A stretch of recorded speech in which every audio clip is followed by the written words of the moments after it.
Hi, this is Jay and I am getting sober again, and today we're going to talk about how you know if you have a problem with alcohol. So I'll give you some situations that maybe I was in, or maybe they were friends, or maybe they're make-believe, I don't know, but let's see if any of this stuff matches up for you. So I know that for me, when I was drinking a lot, and you might say, hey Jay, what do you mean by a lot?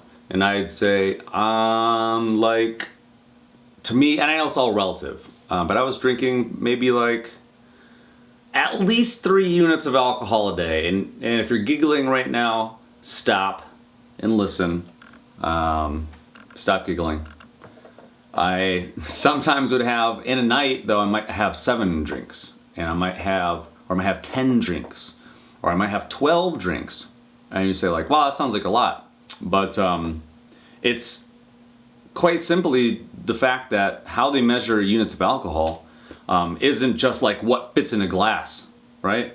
So I'm sure we all know somebody who pours a glass of wine like 3/4 of the way full and like, oh, that's a glass. It is a glass, and this is wine, and the wine's in the glass of wine. And it's not the same, is it, right? What if it was a big gulp cup, one of those 7-Eleven slushies, and you poured the wine in there? I mean, obviously you're smart enough to know that that's not a glass of wine. It's not even a glass, technically speaking.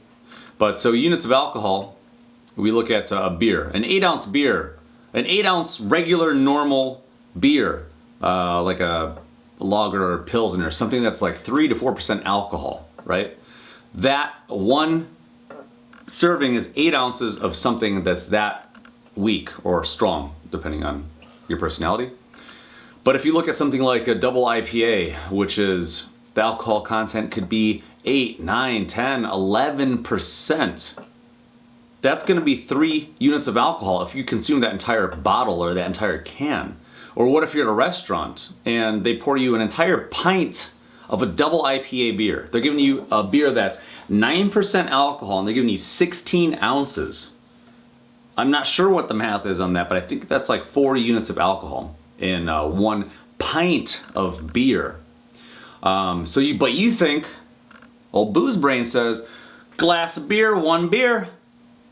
And then you have another beer, and you say that's 2 glasses of beer. That's 2 units of alcohol. It's not 2 units of alcohol. You got a bunch of booze in your system now, and it's got to go through your brain down into your liver and try to go through your kidneys. And your kidneys say, I'm not accepting any more alcohol right now. We can only flush out so much per hour. And you're saying, give me another one, and give me another one. And then you throw a shot of Jack Daniels in there. And then you have some more beer, and then so on and so forth, and it adds up. And maybe this isn't in one sitting. Maybe you start out at a restaurant, you know, somewhat civilized with a glass of wine, and maybe you had a beer, and then you go on and you go out and you go dancing, however you dance, and then you have a couple more because you're terrified of dancing in front of people sober. And don't even get me started on karaoke. Anyway, where was I? Oh yeah, stage fright. I think that's what I was talking about. No, units of alcohol. So if you think that you have a problem, you might have a problem. If you're watching a video about drinking too much, you might be drinking too much. I'll tell you that right now. So I was drinking, there were times I was drinking at work, and I'm not gonna say what place I was working at, but it was a restaurant that also had a bar in it. And I've worked in plenty, and that's just kind of how it goes. And sometimes I was drinking before I went into work because there'd be a lot of anxiety. You know, I'm like waiting on people. If you've never waited tables before, you should go do that just for the life experience. And then be nice and be patient. It will teach you those things. Or not. But I would get anxiety before I would go to work. I would get anxiety before a job interview. I would get anxiety before I was gonna go meet family for holidays, right? So sometimes I was drinking before I would go to any of those things. And then let's say if I was going to a job interview, I might drink. I might have a drink before I go in, and then to kind of calm my nerves. And then, and also to that point, I was probably chain smoking. So I'd show up to the job interview, and my breath has got a little character to it, right? And then I'm radiating what I'm certain is not a hireable scent, if we want to phrase it that way. So, oh man, has my head been getting cut off this entire time? Who cares? So are you drinking too much? And then I was drinking sometimes at work, right? So I was drinking, some of my friends that still work in the service industry, some bartenders, I know some of the places they're just like, the boss doesn't care and they could drink. I think one place said they could comp like 6 drinks a night or whatever. And that doesn't mean that they could drink 6 a night, but they might. I'm sure you've all been to a bar where you buy the bartender a shot and they do one with you and they're appreciative. And then you're not sure if you should tip on top of that, or if that was their tip, what do you do? I don't know. That's a whole different topic, maybe a whole different channel. I think I'm gonna start a channel called Shitty Tips for Shitty Tippers. You like that? So maybe there will be a icon up here to that channel. Maybe not. We'll see. So, are you drinking too much? Yeah, maybe. I was putting myself in a lot of peculiar situations, and then I'm absolutely of the opinion that alcohol is the gateway drug. It's not marijuana, it's alcohol. Never have I done anything else, Your Honor, but never have I done anything else, and I said to myself, boy, you know, I could probably go for 2 or 3 other things right now. I mean, alcohol just, first of all, if you do nothing else but just eat shittily, you do that. You know, beer and pizza, classic American combination, right? Taco Bell drive-thru, White Castle. I mean, you name like all of the fast food chains that you've wound up at midnight, 1 a.m., 2 a.m., 3 a.m. They started the late night windows, and where did you end up? Right there, grabbing some fries and maybe like a Frosty or like a burger, tacos, crave case. All these slimy, greasy things that do, I guess, help absorb the alcohol. So at least you did that, but then you were doing yourself a disservice by consuming all of those extra greasy trans fats and all that other stuff that was just gonna sit in you, along with all the calories that you drank that day. So I have another video that's about 5 minutes long you can watch about alcohol and calories and losing weight. It's semi-informative, maybe on a scale from 1 to 10, it's probably a 4, but who knows what this one is. This is mostly me just looking at this hole in my pajama pants. So that's that. But if you think that you're drinking too much, you're probably drinking too much. If you're on YouTube and you're watching a video about, am I drinking too much? You might be drinking too much. If your beer smells like breath right now, you might be drinking too much. Do you keep a flask? Is that part of your routine? Like, do you go out and keep a flask in your pocket? Do you, one time, I posted a Instagram, I don't know, it was silly. So I have a Camelback. I have a real slim Camelback. And it's not a book bag or anything, it's just a Camelback. It's real slim. So in the winter, there were times when I was filling up my Camelback with wine, because there's no carbonation, right? And it wasn't all extra sticky. So I would get like a dry wine and pour a bunch into my Camelback.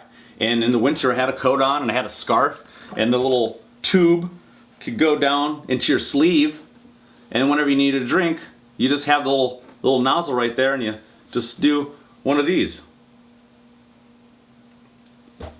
That's it. So drinking on a budget, there's a tip for you. There's a shitty tip for being a shitty person, I guess. But I mean, I don't know. That's just some of the stuff that I did. I very not proudly I drove myself home after a birthday where I had consumed 20 units of alcohol. And that's scary. And I mean, that's just how high my tolerance was. And then speaking on tolerance, how high is your tolerance? If you say like, oh, I can drink like, 4, 5, 6, 7, you're drinking too much. There's no beating around the bush. Like, you didn't develop some sort of superpower. It's not like a muscle. It's just you have this tolerance and it's not good. If it's taking you that many units of alcohol to get to your desired effect, which is what? What is your desired effect? You want to get drunk? Then you're drinking too much. I had an eye-opening experience working in a very affluent neighborhood where I'm talking about, $1 million houses nearby and a couple of $50,000 a year colleges nearby, two of them. And these people are not going nearly as hard as when I worked downtown. And you say like, well, that makes sense. But these people are only having 1 unit of alcohol, and I really had to twist their arm to get them to buy 1 drink. Which I shouldn't be twisting anybody's arm anyway, but if it's my job working in a restaurant, whatever. I want to get my check averages higher, you know what I mean? Get a bigger tip, you know what I mean? But these people aren't drinking that much.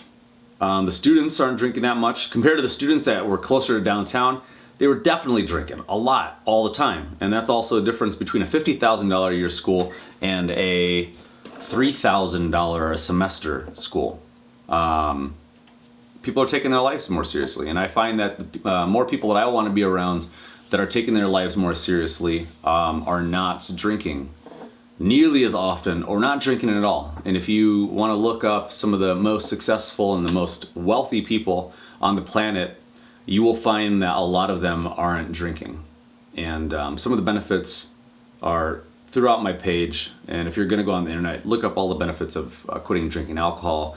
1, your complexion is going to look amazing, right? You're going to start to get some color back in your skin. You're going to start losing some weight. You're going to have less brain fog. If you have any kind of like dizziness or vertigo, that's going to start going away. You're going to start developing a better, healthier appetite for hopefully better foods, right? You're going to have less cognitive impairments, so you're going to start to remember things more often, right? You might also not be a jerk more often. Your karaoke skills are going to go down the toilet. I'll tell you that much right now. Go do karaoke sober and not want to drink immediately. But if you could do that sober, good for you. And that's kind of where I want to get to. Not, karaoke sober, but there are other things that I want to do. I want to get on stage and perform stand-up comedy again. I want to get doing that. I DJ'd previously. So I was doing that in the beginning drunk also. So I was performing on stage drunk. And then, which is also just not a conducive environment for sobriety, a DJ booth. I will tell you that right now. There's some